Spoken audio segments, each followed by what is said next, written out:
நீங்கள் பார்த்துக் கொண்டிருப்பது காவோலை டிவியின் சிவந்த நிலம். வணக்கம், நான் உங்கள் காவோலை எடிசன். நாம் ஒரு விசித்திரமான யூகத்தில் வாழ்ந்து கொண்டிருக்கிறோம். நம் கைகளில் பல லட்சக்கணக்கான விலையுள்ள சிறிய மொபைல்களில் சின்னஞ்சிறிய அதன் திரைகளுக்குள் ஒட்டுமொத்த பிரபஞ்சத்தின் அறிவும் அடங்கியிருப்பதாக நாம் நம்புகிறோம். மனித இனம் முன்னெப்போதும் இல்லாத வகையில் தொழில்நுட்ப ரீதியாக முன்னேறிவிட்டதாக பெருமைப்பட்டுக் கொள்கிறோம். ஆனால் சற்று நின்று நிதானமாக நாம் சிந்தித்தால் நாம் உண்மையில் முன்னேறுகிறோமா அல்லது நமக்கே தெரியாமல் ஒரு மாபெரும் வலையில் சிக்குண்டு அந்த குழியினுள் வீழ்ந்து கொண்டிருக்கிறோமா என்று எண்ண தோன்றுகிறது. முன்பெல்லாம் ஒரு குடும்பத்திற்கு தந்தை என்ற ஒரு மனிதர் வழிகாட்டியாக இருந்தார். அதுபோல நமது நாட்டிற்கு தலைவன் என்று ஒருவன் வழிகாட்டியாக இருந்தான். இன்று தகப்பனற்ற குடும்பங்களையும் தலைமை இல்லா அரசுகளையும் நோக்கி உலகம் நகர்வதாக தென்படுகிறது. அதிகாரம் பரவலாக்கப்படுகிறது என்று நாம் கொண்டாடும் இந்த இடைநிலை காலத்தில் ஒரு கசப்பான உண்மை ஒளிந்திருக்கிறது. அது நாம் வெற்றிகளை மட்டும் நமக்காக்கிக் கொள்கிறோம். ஆனால் தோல்வி என்று ஒன்று வரும்போது அதை தாங்குவதற்கு பழைய அத்தகையான தோள்களையே தேடுகிறோம். பொறுப்பை ஏற்க மறுத்து சாக்கு போக்கு சொல்லி தப்பிக்கும் ஒரு சமூகமாக நாம் மாறிக்கொண்டிருக்கிறோமா? அதற்கும் மேலாக ஒரு ஃபேஸ்புக் கமாண்டிற்காக சக மனிதனை கொலை செய்யும் அளவிற்கு வன்மம் இன்று வீதிகளில் தாண்டவமாடுகிறது. இந்த வன்மத்தை நமக்குள்ளே ஊட்டி வளர்ப்பது எது தெரியுமா? நாம் உருவாக்கிய நம்மை ஆளும் செயற்கை நுண்ணறிவு மற்றும் தரவுகள் தான். இன்று நாம் பார்க்க போவது ஒரு தொழில்நுட்ப வளர்ச்சியை பற்றி அல்ல, தொழில்நுட்பத்தின் பின்னால் ஒளிந்திருக்கும் ஒரு மாபெரும் கபட நாடகத்தை பற்றி. மனிதன் எப்படி இந்த டிஜிட்டல் சதுரங்க ஆட்டத்தில் ஒரு பலிகடாவாக மாற்றப்பட்டிருக்கிறான் என்பதை பற்றி தான் நாம் பேசப் போகிறோம். முதலில் நமது சமூக கட்டமைப்பில் ஏற்பட்டுள்ள மாற்றத்தை புரிந்து கொள்வோம். ஒரு காலத்தில் குடும்ப அமைப்பு என்பது மிகவும் வலுவானதாக இருந்தது. தந்தை என்ற ஒற்றை அதிகாரம் குடும்பத்தை கட்டுப்படுத்தியது. அது சில இடங்களில் அடக்குமுறையாக இருந்தாலும் குடும்பத்திற்கு பொருளாதார மற்றும் தார்மீக பாதுகாப்பை வழங்கியது. அதுபோல அரசும் மையப்படுத்தப்பட்ட ஒரு தலைவனின் கீழ் இயங்கியது. முடிவுகள் வேகமாக எடுக்கப்பட்டன. இன்று பெண்களின் பொருளாதார சுதந்திரம், தனிநபர் உரிமை போன்றவற்றால் பழைய குடும்ப கட்டமைப்பு உடைகிறது. ஒற்றை பெற்றோர் என்று அழைக்கப்படும் சிங்கிள் பேரண்டிங் கலாச்சாரம் பெருகி இருக்கிறது. அதேபோல் அரசியல் தளத்திலும் இந்த பரிணாமமானது தொழில்நுட்பத்தின் உதவியோடு ஒரு தலைவனே இல்லாத லீடர்லெஸ் புரோட்டஸ்ட் மற்றும் பிளாக் செயின் போன்ற பரவலாக்கப்பட்ட தன்னாட்சி அமைப்புகள் உருவாவதற்கு வழிகோலி இருக்கின்றன. மேலோட்டமாக பார்க்கும்போது இது ஒரு மாபெரும் சுதந்திரம் போல தோன்றும். ஆனால் இதன் பின்னால் இருப்பது பொறுப்பு பகிர்வா அல்லது பொறுப்பு துறப்பா, அதாவது responsibility sharing or responsibility dividing என்பதை கவனிக்க வேண்டியுள்ளது. இங்கேதான் மனிதனின் முதிர்ச்சியற்ற சுதந்திர வேட்கை வெளிப்படுகிறது. வெற்றி கிடைக்கும் போது இது என் உழைப்பு, என் திறமை என்று மார்த்தட்டிக் கொள்ளும் நவீன மனிதன் தோல்வி அடையும் போது மட்டும் அவற்றை சுமப்பதற்காக பழைய அடிப்படையிலான தோள்களை தேடி ஓடுகிறான். முதுமையில் பெற்றோரை கைவிட்டு விட்டு தன் சுதந்திரத்தை தேடும் மகன் கடனிலும் நஷ்டத்திலும் வீழும் போது பெற்றோர்கள் எனக்கு ஏன் உதவவில்லை என்று கேட்கும் மனநிலையே இன்றுள்ள நவீன மனிதனின் இடத்தில் இருக்கிறது. அரசாங்கத்தின் கட்டுப்பாடே இருக்கக்கூடாது என்று இன்றைய இளம் தலைமுறையினர் எல்லா வரவு செலவுகளையும் கிரிப்டோ கரன்சியில் முதலீடு செய்கின்றனர். அதில் ஏமாறும் போது மட்டும் அரசாங்கம் சட்டப்படி ஏன் என்னை காப்பாற்றவில்லை என்ற கேள்வியை எழுப்புகிறான். அதாவது நமக்கு சலுகைகள் மற்றும் உரிமைகள் மட்டுமே வேண்டும், ஆனால் அதற்கான தார்மீக பொறுப்பை ஏற்றுக்கொள்ள நாங்கள் தயாராக இருக்க மாட்டோம். இந்த தார்மீக தோல்வியை மறைக்க நாம் சாக்கு போக்குகளை தயார் செய்கிறோம். என் தோல்விக்கு நான் காரணமல்ல, என் பெற்றோரோ என் அரசோ அல்லது இந்த சமூகமே தான் காரணம் என்று பழியை வேறு ஒரு பழைய கட்டமைப்பின் மீது போட்டுவிட்டு பொறுப்பை தட்டி கழிக்கும் பலவீனமான நிலையில்தான் இருக்கிறான்.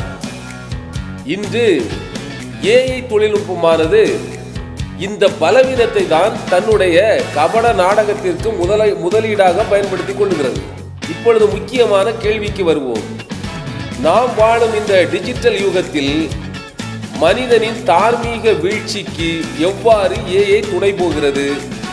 ஏன் ஏஐ அன்பையும் அமைதியும் போதிப்பதில்லை? இதற்கு பின்னால் இருப்பது கவன ஈர்ப்பு வணிகம், அதாவது அட்டென்ஷன் எக்கனாமி என்ற மாபெரும் கபட நாடகம்.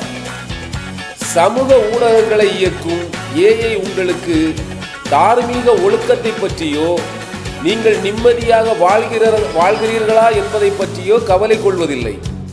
அதன் ஒரே நோக்கம் உங்களை எப்படி திரைக்கு முன்னால் கட்டி போடுவது என்பது மட்டும்தான். அதற்கு இது பயன்படுத்தும் ஆயுதம்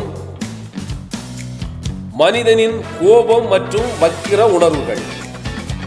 அறிவியல் பூர்வமாக மனித மூளைக்கு நல்ல செய்திகளை விட ஆபத்தான மற்றும் கோபமூட்டும் செய்திகளை உற்று நோக்கும் இயல்பு அதிகம். இதைத்தான் இந்த செயலிகள் தமக்கு சாதகமாக்கிக் கொள்கின்றன. உதாரணமாக, இணையத்தில் யாரோ ஒருவர் அன்பே சிவம் என்று பதிவிட்டால் அது உங்களை உடனடியாக அந்த இடத்திலிருந்து கடந்து போக செய்கிறது. ஆனால் உங்கள் கொள்கையையோ உங்கள் அடையாளத்தையோ இழிவுபடுத்தும் வகையில் போடப்படும் ஒரு கமெண்ட் உங்களை ஆத்திரமடைய செய்கிறது. உடனடியாக எதிர்வினையாற்ற அது மூளையை தூண்டுகிறது. இங்கேதான் ஏஐயின் வெற்றி பெறுகிறது. நீங்கள் எவ்வளவு கோபப்படுகிறீர்களோ அவ்வளவு நேரம் இணையத்தில் இருக்கிறீர்கள். எவ்வளவு நேரம் இருக்கிறீர்களோ அவ்வளவு விளம்பரங்கள் மூலம் அந்த நிறுவனங்களுக்கு லாபம் கிடைக்கிறது. அதாவது உங்கள் கோபமும் உங்கள் வன்மமும் தான் சமூக ஊடகங்களின் லாபம். இதனால்தான் ஏஐ செயலிகள் திட்டமிட்டே அமைதியையும் அன்பையும் ஓரம் கட்டிவிட்டு கோபத்தையும் ஆபாசத்தையும் முன்னிறுத்துகின்றன. ஒரு பேஸ்புக் கமாண்டிற்காக ஒரு மனிதன் தன் சக மனிதனை கொலை செய்யும் அளவுக்கு இந்த செயலிகளால் வன்மம் வளர்ந்திருக்கிறது என்றால் அதற்கு பின்னால் இந்த வன்மத்தை தீனி போட்டு வளர்த்த அல்காரிதம்களின் சதி இருக்கிறது. இங்கே ஏஐ ஒரு கபட நாடகம் ஆடுகிறது. அது உங்களை சுதந்திரமாக செயல்பட வைக்கிறேன் என்று சொல்லிக்கொண்டே உங்கள் பலவீனங்களை உங்களுக்கு எதிராக பயன்படுத்தி உங்களை வன்மத்தின் அடிமையாக்குகின்றன, உங்களை சுரண்டுகின்றன. இங்கே நாம் ஒரு நியாயமான கேள்வியை கேட்கலாம். ஏஐயை குறை சொல்கிறோமே, அது கற்றுக்கொள்ளும் தரவுகள் எங்கிருந்து வருகின்றன? அது வேறெங்கிருந்து வருவதில்லை, நம்மிடம் இருந்துதானே செல்கின்றன.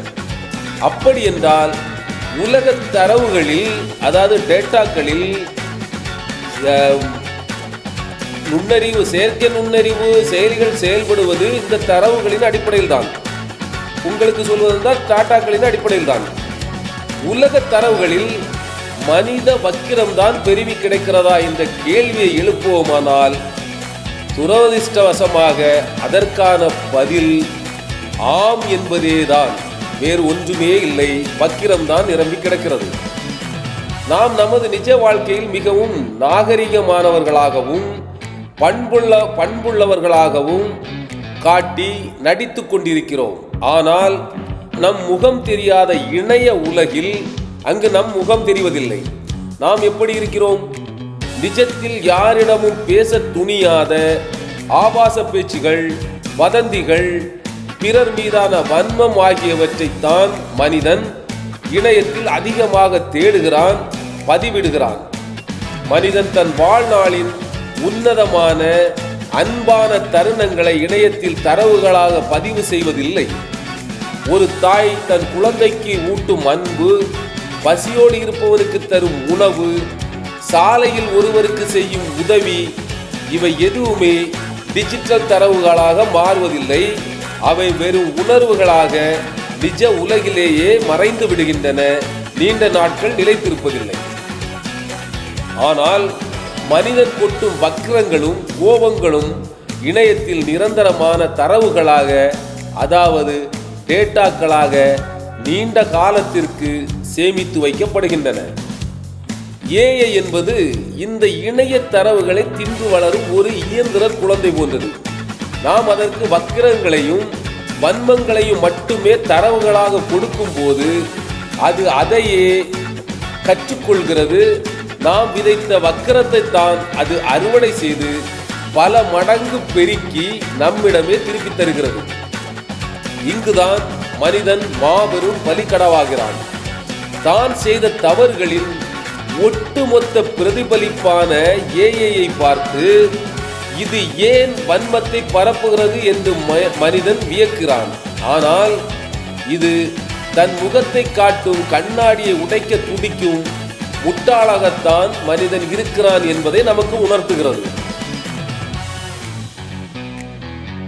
நவீன மனிதன் சுதந்திரம் என்ற பெயரில் தன் தார்மீக பொறுப்புகளை ஏற்க மறுக்கிறான். அவற்றை துறந்து செல்ல ஆசைப்படுகிறான்.